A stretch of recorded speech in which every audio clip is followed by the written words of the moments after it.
ধৰ্ষণকাৰী মৃত্যুদণ্ড ৰায় দিলে বাংলাদেশ ন্যায়ালয়ে।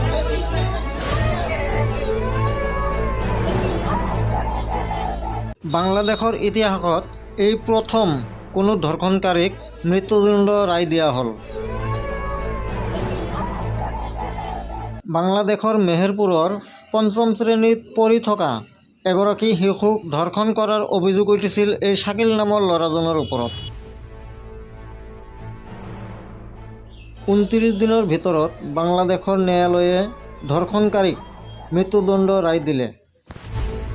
বাংলাদেশৰ ইতিহাসত এই প্ৰথম ধৰ্ষণকাৰীক ফাঁচীৰ ৰায় দিয়া হ'ল।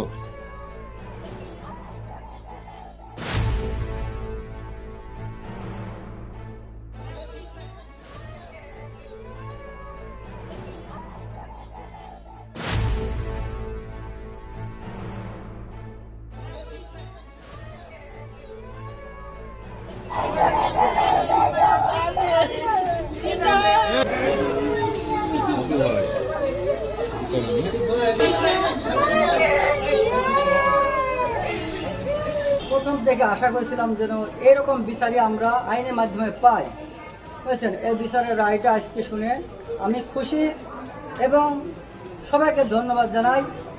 আমি খুবই সন্তুষ্ট। আর বাদ বাকি বাংলাদেশ জমিনে যেসব মেয়ে এইভাবে ধর্ষিত হচ্ছে, অত্যাচারিত হচ্ছে, সবাই যেন এইভাবে ন্যায় বিচার ফিরে পাই, এই আশা ঘটনা আর না ঘটার কোনো ছেলে সাহস না।